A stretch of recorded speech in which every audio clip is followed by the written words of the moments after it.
Hey guys, welcome back to the Varicocele family, and today we're going to talk about a little sensitive subject to us. We had been trying to have a baby because he's older and we wanted him to be able to have time with our kids as well as his parents since they are older. We found out a couple months ago that I have PCOS. You want to explain a little bit of what that is?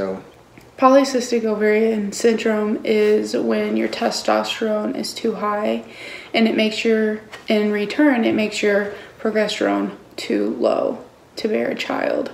So my uterus is never going to be ready to have a baby. So they told me that I was going to need help to have a baby. In order to do IVF, the male has to have adequate sperm count with adequate motility. So he had his tested. And it was low, but it was something that I've dealt with my whole life. I was, at the age of 20, diagnosed with bilateral varicoceles, which, if they're not causing any pain and they're not causing any other issues, they can be left alone. And that's what I did for most of my 20s and 30s, but didn't realize that that also affects your testosterone production, and it really can send a young person right into the male equivalent of menopause, which is called andropause, which can be irritability, depression, feeling tired all the time,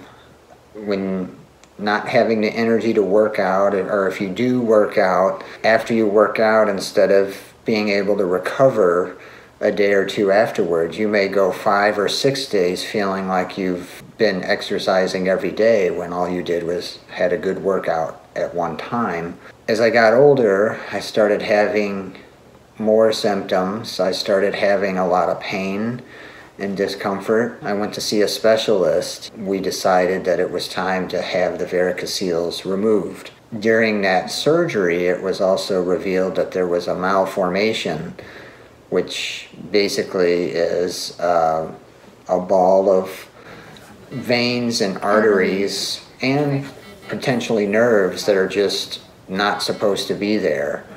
And the specialist who did my surgery was amazed that I was even able to have children. So I do appreciate both my boys and know that they're special. I know that moving forward, I've had time to heal because we have so many superbugs out there now because people stop taking their antibiotics when they start feeling better, and it can lead to problems. Especially with healthcare providers. And both of us work in healthcare, so we're exposed to people that have MRSA infections, they have VRE, which is vancomycin resistant enterococci, and it's just really important to make sure that's my public service announcement. Make sure you complete your antibiotic dose. It's just nice to know that there is a way to get those things fixed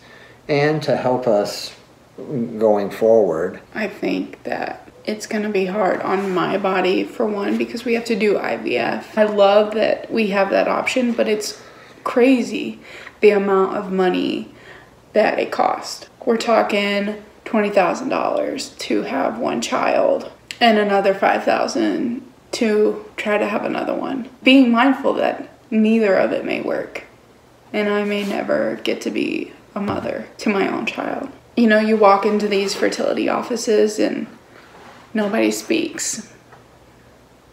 It's quiet. All you hear is the TV that's on. And there's a reason. It's because these women and men, they're going through IVF. They've been told that they have to go through IVF. They have had a miscarriage, or they just cannot get pregnant no matter how hard they try. And nobody talks about it. You would never know if somebody had IVF unless they told you. It's hard.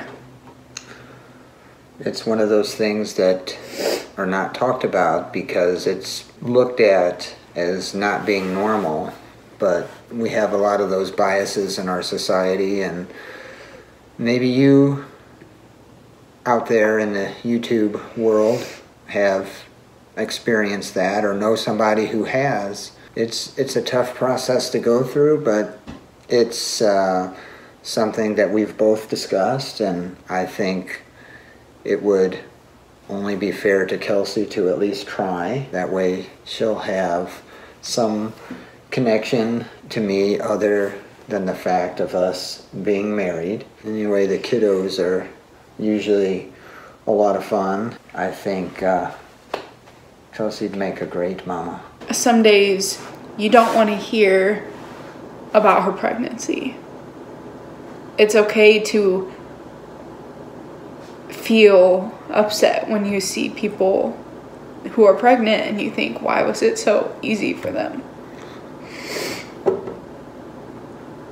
And it's not for me. But luckily, we're taking steps to look at those things, and luckily insurance does cover a large majority of the cost.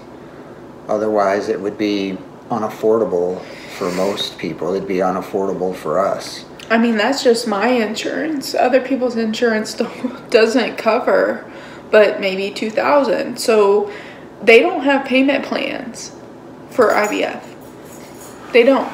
It's just you pay it all in full. And if you don't, then you don't get to have a child. And I work for a university, so luckily I have that opportunity, but there are women and men who do not have that opportunity. YouTube has been our way to kind of get some extra money to save up for the extra money that insurance doesn't cover in order for us to do IVF. If you feel strong enough to tell us that, hey, you're going through this journey, or hey, I've had a baby, or I'm pregnant using IVF, please just comment down below. We would love to hear your input. You know, his family doesn't know that. My family does know because I talk to my mother and my sister all the time. There's been some times where, you know, I've gained weight because of my PCOS, and somebody says, oh, are you pregnant? And I'm like, no, I'm not pregnant. I just can't lose weight because of it.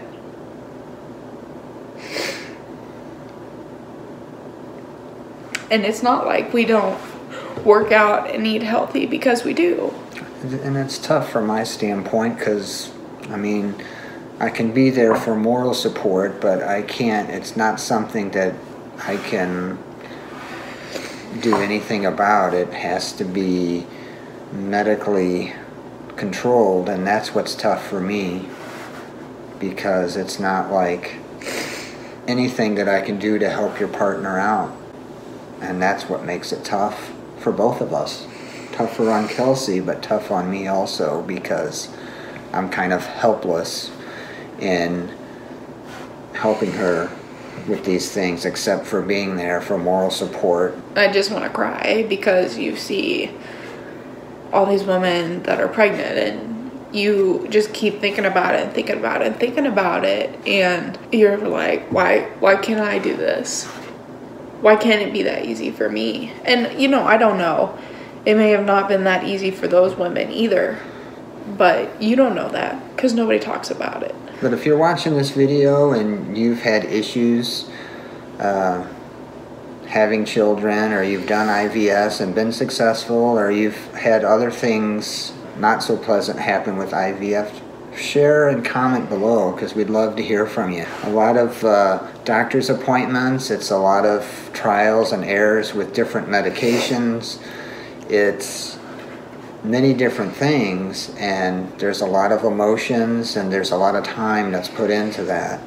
And we're here to kind of open the door for those people not to feel locked out or shut out, or feel to be looked down upon because they can't do something that should be easy to do. Follow us, subscribe, because I'm sure if we get some good news at some point in the future, we don't know how far in the future. Oh, it's going to be all over our channel. But that's part of our channel is basically following the day in the life of Kelsey and Tony. Just two average people living in America, going through what everyday. A lot of people go through every day. Yeah. It doesn't matter if you're young, old, if you're an age gap couple, it's the same. You go through the same stuff as the average couple. It's no different. It's hard. We thought that was the time, and then we kept trying, and again, negative. I think we went through a whole box of tests, 2 whole boxes of tests, and I was like, okay, I can't look at another negative test. All the, I guess, signs, or what looked to be signs of being pregnant, were actually signs and symptoms of the PCOS. So if you're out there and you think you may have some of the symptoms of PCOS or something's not right, don't hesitate to go see a specialist, because they have medications out there that you can be placed on that can get you on the right track. Join us on our journey in hopes of one day adding 1 or 2 to the family, in addition to Tony's 2 boys, but of course he wants a girl. And I do too, because sometimes the testosterone in this house is overwhelming. Like when I want to watch TV and it's on sports and they're like, no, we don't want to watch your girl shows. Okay, great, thanks. Well, I don't want to watch your sports all the time. Okay, well now we know. You've always known that. All right, guys. See you later. All right, we'll see ya.